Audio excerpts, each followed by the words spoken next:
Hey guys, what's up? Kevin Francisco here from yugatech.com, and today we'll be taking a closer look at the Lenovo Phab2 Pro.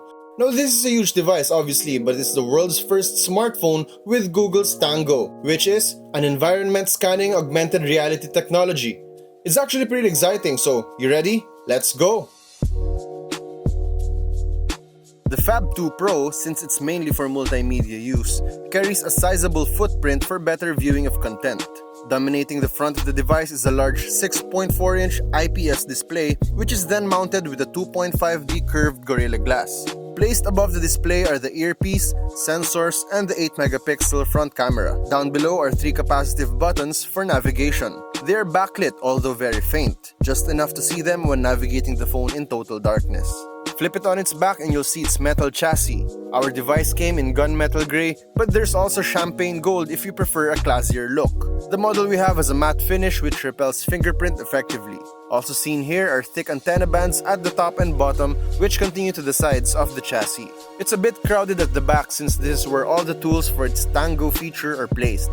There's the 16-megapixel shooter at the very top with 2 more sensors above the fingerprint scanner. An infrared sensor is here to measure the distance from objects, while a wide-angle camera sporting a fisheye lens comes with a motion tracker for Google's Tango. To the right are the volume and power and lock buttons. They are easy to reach and the power button has a textured surface, making it easy to lock and unlock the device without even looking. Situated on the left side is the SIM tray in a hybrid setup, meaning you can place a microSD card onto its SIM2 slot. Up top you have the headset port on the leftmost side, while down at the bottom are the micro USB port, 2 sets of drilled holes for the microphone and speaker, and a pair of screws. We also see here that the Phab2 Pro has a curved back which slightly makes it easier to hold. Standing at almost 180mm tall and weighing 259 grams, the Phab2 Pro is simply a huge device that's generally meant for two-handed operation. It's nice to hold as its aluminum unibody and display with curved edges convey a premium quality feel. At first, the placement of the fingerprint scanner right smack in the middle of the back panel felt awkward as it's not where you'd naturally place your index finger, although you'd learn to adjust later on, which will force you to hold the device lower.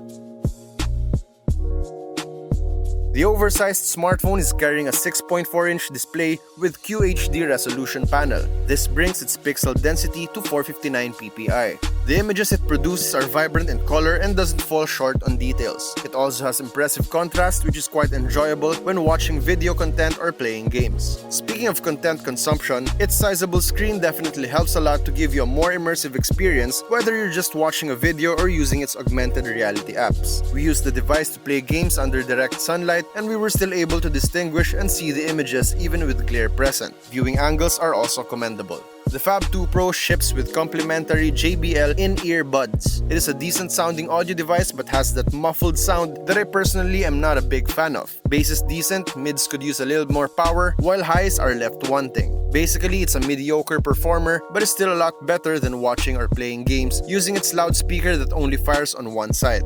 Do take note that only the right grill is where the sound comes from since the other side houses the microphone. The Phab2 Pro comes with Android 6.0 Marshmallow out of the box. There's bloatware present, although they're not a handful and are mostly disposable. UI is fast and maintains little to no hints of lag. Embedded inside is 64GB of storage for apps and media files.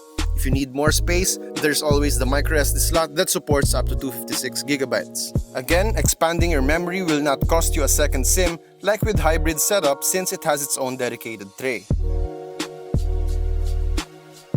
The main shooter is handled by a 16-megapixel sensor equipped with face detection autofocus for snappier focusing and accompanied by a dual-tone LED flash. Images taken outdoors with sufficient light appear decent with evenly saturated colors, but it has that slightly faded output, noticeable mostly in dark areas. Although HDR mode fixes it based on our experience. Low-light performance got us with mixed feelings since digital noise is kept down to a minimum, but you have a smudgy texture on the details upon closer inspection. I personally like this effect for shooting indoors with a little light source, but using it outside at night doesn't yield very impressive photos. Meanwhile, up front, an 8-megapixel camera takes care of selfies and it does a pretty good job doing so. It shows a good balance between light and dark areas while maintaining clarity.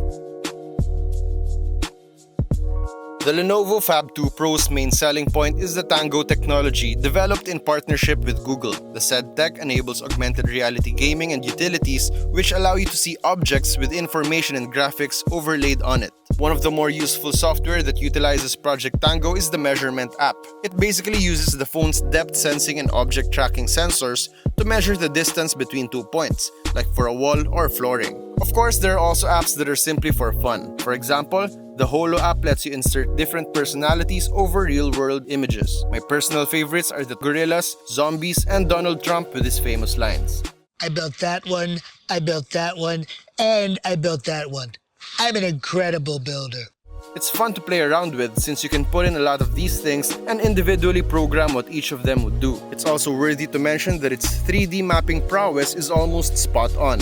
As you can see on this sample AR test, the cute puppy can jump from the pool table down to the floor and climb back up once commanded. This simply means that the sensors effectively recognized the existence of the table and was able to translate that as platforms for the computer-generated canine. As of now, there are different apps that support Google's Tango, but still not that many, although we're sure that the library will still expand in the future. Being the first smartphone to support this technology is actually impressive, and you would definitely wow a lot of people if you show it off, especially to others who are still not familiar with it. Thing is, we can't help but look at it as a simple novelty feature at this time since, as we have mentioned, it's mostly for fun and isn't an integral feature to have to get you through a day. Also, it drains the battery like crazy once you spend an extended amount of time using AR and all of its sensors.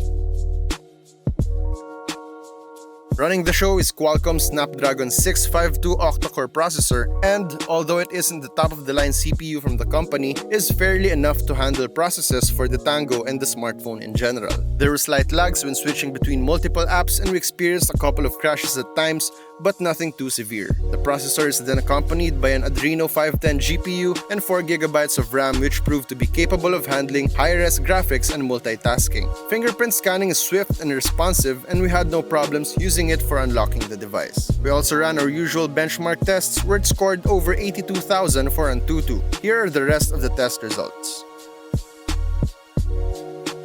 We're all for packing-capable internals, but we're glad that Lenovo settled for a Snapdragon 652 since we experienced it to be enough for the handset and should keep the costs down, unlike if they went for a more powerful CPU. The Phab2 Pro has the basics of connectivity covered, including Wi-Fi, LTE, Bluetooth, and GPS. It's already on dual-band Wi-Fi, which supports simultaneous connections on both the 2.4 GHz and 5 GHz frequencies. Meanwhile, it's also capable of LTE connectivity on bands 1, 3, and 7 for FDD, and bands 38, 39, 40, and 41 for TDD. We used its data connection while outdoors, and we got decent speeds in most locations around the metro. Location services are also spot on using its GPS with AGPS and GLONASS. It doesn't support NFC though, meaning it could not be used for instant pairing or as a payment method. As for call quality, audio from the other end of the line is received well, and our voice was also clearly heard thanks to its noise-cancelling microphones. Powering this huge device is a 4050 mAh lithium polymer battery, which is unremovable. We conducted our usual battery benchmarking test where it yielded 6 hours and 37 minutes using the PCMark app. As for our video loop test, we ran a full HD video with a fully charged battery on airplane mode with 50% brightness and volume. The result is 10 hours and 29 minutes of continuous playback before we needed to charge it again. Speaking of charging, it was able to go from 0 to 87% in exactly 1 hour thanks to Qualcomm's Quick Charge 2.0. The Lenovo Phab2 Pro has ticked a number of items in our checklist. It has a premium feel due to its metal body, has a sharp and vibrant display for watching videos and playing games, comes with Dolby Atmos that works best with a pair of headphones, has Project Tango, which is always fun to play around with, a capable Snapdragon 652 CPU, and its fast charging capabilities. The weird placement of the fingerprint scanner takes some time to get used to, and its lack of NFC might turn some users off. The huge form factor won't let you use it with one hand unless you're just scrolling through your newsfeed. The sheer size of the device also received a couple of negative reactions when other people saw it during our time.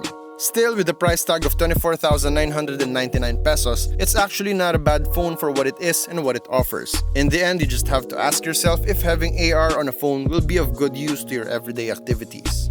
And that's about it for today's review. If you like this video, kindly give us a thumbs up and consider subscribing to our YouTube channel for more content like these. Once again, this has been Kevin Francisco, and thanks for watching. See you guys next time.